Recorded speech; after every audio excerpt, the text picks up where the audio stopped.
জানিয়ে দেব গুরুত্বপূর্ণ আপডেট আন্তর্জাতিক সংবাদ। শুরুতেই সংবাদ শিরোনাম, পরে বিস্তারিত। ইসরায়েলের সঙ্গে বড়সড় যুদ্ধের প্রস্তুতি নিচ্ছে ইরান। এরপর জানিয়ে দেব পশ্চিম তীরে 100টির বেশি আবাসিক ভবন ভেঙে দিচ্ছে ইসরায়েল বাহিনী।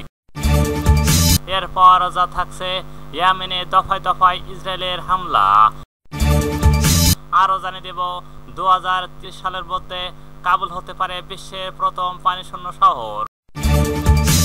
আরও জানিয়ে দিব মিয়ানমারে অভ্যুত্থানের পর থেকে জান্তার 13টি যুদ্ধবিমান ভূপাতিত রিপোর্ট। সর্বশেষ জানিয়ে দেব ট্রাম্পের যুদ্ধবিরতির প্রস্তাব, গাজায় যুদ্ধ কি থামবে? এতক্ষণ শুনছিলেন সংবাদ শিরোনাম, এবার বিস্তারিত। তার আগে অনুরোধ থাকবে আজকের এই ভিডিও সম্পর্কে আপনার মূল্যবান মতামত। ভিডিওটি ভালো লাগলে লাইক, কমেন্ট ও শেয়ার করে সবাইকে দেখার সুযোগ করে দিন।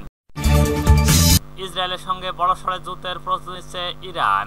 12 দিনের সংক্ষিপ্ত যুদ্ধের পর ইসরায়েল ও ইরানের মধ্যে যুক্তরাষ্ট্রের মধ্যস্থায় একটি যুদ্ধবিরতি কার্যকর হয়েছে। এদিকে টেকসই হিসেবে নয়, বরং কৌশলগত বিরতি হিসেবেই দেখছে তেহরান। দীর্ঘদিনের স্ট্র্যাটেজিকে পেশেন্স ও প্রকৌশলগত ধৈর্যের অংশ হিসেবে ইরান এখন নিজেদের নতুন করে সাজাচ্ছে এবং দীর্ঘমেয়াদী সংঘাতের জন্য প্রস্তুত। এই যুদ্ধে ইসরায়েল জয়ী দাবি করলেও ইরানও নিজেদের বিজয়ী মনে করছে। ইরান ও সংঘাতকে ইম্পোজড ও ওয়ার ও চাপিয়ে দেওয়ার যুদ্ধ হিসেবে দেখছে এবং যুক্তরাষ্ট্রের গ্রিন ও সিগন্যাল ও সংগৃহীত হয়েছে। অতীতের ইরান ইরাক ও যুদ্ধের মতোই ইরান বিশ্বাস করছে সময়ের সঙ্গে সঙ্গে বিজয় আসবে, আর সেই সময়কে কাজে লাগাতেই তারা কৌশলগত বিরতির পথে।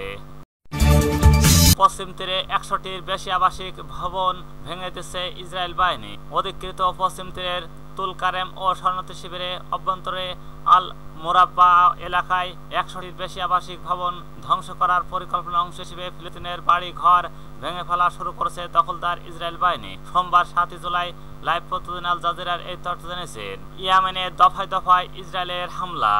ইয়েমেনের হুতি নিয়ন্ত্রিত পশ্চিম অঞ্চলে লোহিত সাগরে একটি একাধিক স্থাপনায় সমন্বিত বিমান হামলা চালিয়েছে ইসরায়েল। রোববার 6 জুলাই হুদাইদা প্রবেশ এই হামলা ঘটনা ঘটে বলে জানিয়েছেন সাফাক নিউজ। হুতিস্থিত টেলিভিশন চ্যানেল আল মাসিরাও জানিয়েছেন ইসরায়েল যুদ্ধবিমানগুলো হুদাইদা শহর ছাড়াও রাস ইসা ও হুতি সমর্থিত টেলিভিশন চ্যানেল আস সালিব বন্দর এবং রাস ও কাতির কেন্দ্র হামলা চালায়।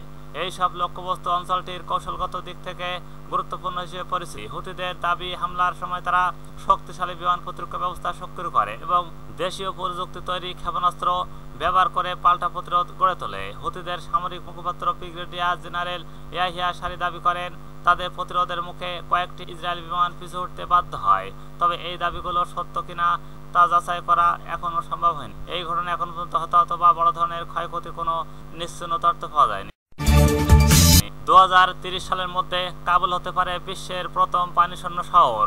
এক সময় আফগানিস্তানের প্রাণকেন্দ্র হিসেবে পরিচিত ছিল কাবুল, তবে আজ এক মহাবিপর্যয়ের দ্বার প্রান্তে দাঁড়িয়ে আছে এই শহরটি। 6 মিলিয়নের বেশি মানুষের এই শহরটি এখন মারাত্মক পানির সংকটে ভুগছে।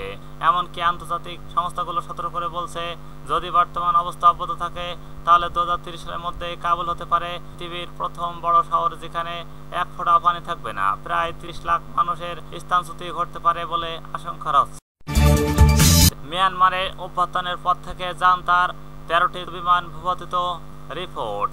মিয়ানমারের 2021 সালের অভ্যুত্থানের পর থেকে জান্তা সরকার বিরোধী যোদ্ধারা 13টি বিমান ভূপাতিত করেছে। এগুলোর মোট মূল্য প্রায় 170 মিলিয়ন মার্কিন ডলার।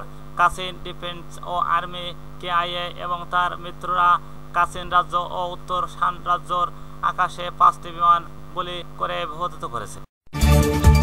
আল জাজিরার বিশ্লেষণ, ট্রাম্পের যুদ্ধবিরতির প্রস্তাব, গাজায় যুদ্ধ কি থামবে? গাজায় আগ্রাসন চালিয়েই যাচ্ছে ইসরায়েল। প্রতিদিনই বাড়ছে ফিলিস্তিনি নিহতের সংখ্যা। এরই মধ্যে যুক্তরাষ্ট্রের মধ্যস্থায় দুদেশের যুদ্ধবিরতির আলোচনায় নতুন করে গতি এসেছে। মার্কিন প্রেসিডেন্ট ডোনাল্ড ট্রাম্পের সাম্প্রতিক এক প্রস্তাব ঘিরে আলোচনার নতুন পর্ব শুরু হলেও এই প্রস্তাব বাস্তবে যুদ্ধ থামাতে পারবে কিনা তা নিয়ে দেখা দিয়েছে সন্দেহ। গত সপ্তাহে ট্রাম্প জানান ইসরায়েল 60 দিনের একটিতে সম্মত হয়েছে। এই সময়ের মধ্যে আলোচনা চালিয়ে গাজায় 21 মাসের দীর্ঘ যুদ্ধের অবসান ঘটানোর চেষ্টা হবে। তবে আশাবাদী যে আজ সোমবার 7 জুলাই গাজা নিয়ে ইসরায়েল প্রধানমন্ত্রী বেঞ্জামিন নেতানিয়াহুর সঙ্গে একটি চুক্তি হতে পারে।